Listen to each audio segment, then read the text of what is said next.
नमस्कार मित्रांनो, ला डेन्सिटी हेअर ट्रान्सप्लांट सेंटरमध्ये आपलं सगळ्यांचं स्वागत. मी doctor Gajanan Jadhav, hair transplant specialist.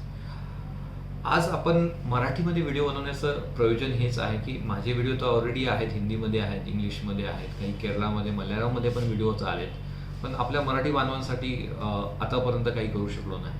म्हणून एक व्हिडिओ सिरीज यूट्यूबवरती आपण स्टार्ट करतोय, ज्याच्यामध्ये मराठीमध्ये आपल्याला पूर्ण हेअर ट्रान्सप्लांटबद्दल नॉलेज दिलं जाईल, माहिती दिली जाईल.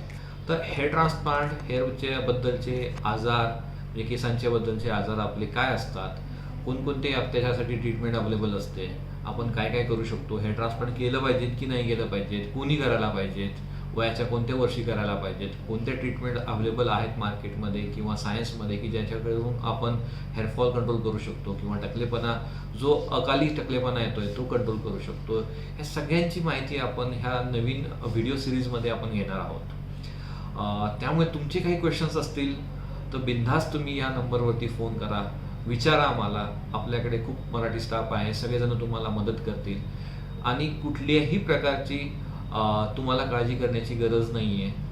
पूर्णतः 100% आपण तुम्हाला सहकार्य करूया आणि जे काही डाऊट्स असतील ते डायरेक्ट येऊन बघा, विचारा. कोरोनामुळे येऊ शकत नसेल तर व्हिडिओ कन्सल्टेशन घ्या, टेलिफोन करा आणि जे मनातले डाऊट्स असतील हेअर ट्रान्सप्लांट आणि केसांच्या संदर्भातले ते पूर्णतः आपण दूर करूया.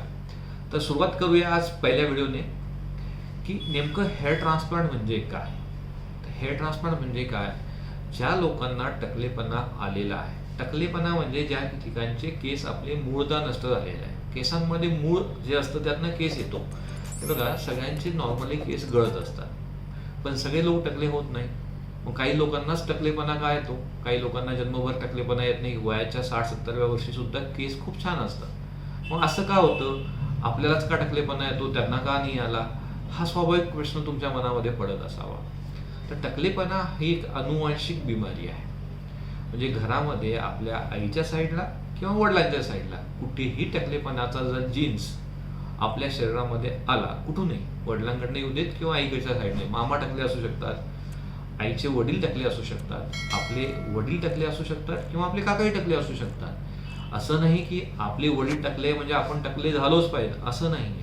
काही लोकांमध्ये जीन्स हे एक्सप्रेस होतात, काही लोकांमध्ये होत नाही. तुम्ही जर विचार केला असेल की आपले वडील जर टकले आहेत तर त्यांचे 4 भाऊ असतील तर 4ही टकले असतील, असं नाही.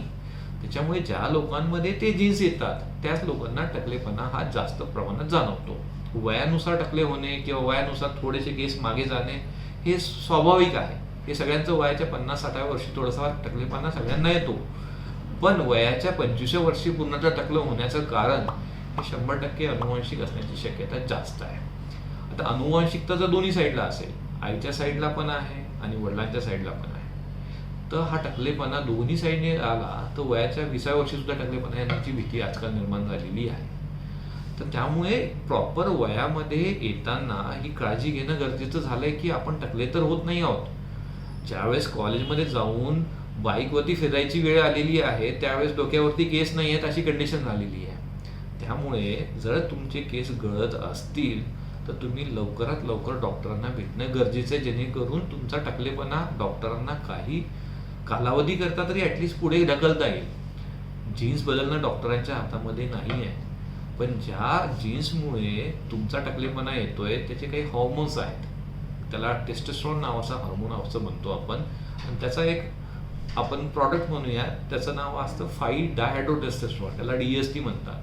त्याच्यामुळे मूळतः केस जास्त गळतात. तर त्याला आपण कंट्रोल करू शकतो, जेणेकरून तुमचा हेअरफॉल कंट्रोल होईल आणि नंतर तुमचा जे बॉल्डनेस होणार आहे, जे टकलेपणा येणार आहे केस गळती झाल्यामुळे, तर तुम्हाला येणार नाही. सगळ्यांचे केस गळतात, पण जे केस गळलेले आहेत ते परत येतात म्हणून टकलेपणा येत नाही. पण ज्या लोकांमध्ये एकदा केस गळून जातो आणि परत येत नाही त्या ठिकाणी तो गुळगुळीत भाग तयार होतो आणि त्याला आपण टकलेपणा असं म्हणतो. तर ह्या सगळ्यांच्या बाबतीत आपण एक स्टेप बाय स्टेप अप्रोच घेणार आहोत, जेणेकरून तुमचे पूर्णतः सगळे डाऊट्स क्लिअर होतील. आता हे मी तुम्हाला एक संक्षिप्त याच्यामध्ये इंट्रोडक्टरी व्हिडिओ देतोय आज. याच्यानंतर येणारा प्रत्येक व्हिडिओ हा स्पेसिफिक असेल आणि तेवढ्याच पॉईंटशी रिलेटेड असेल.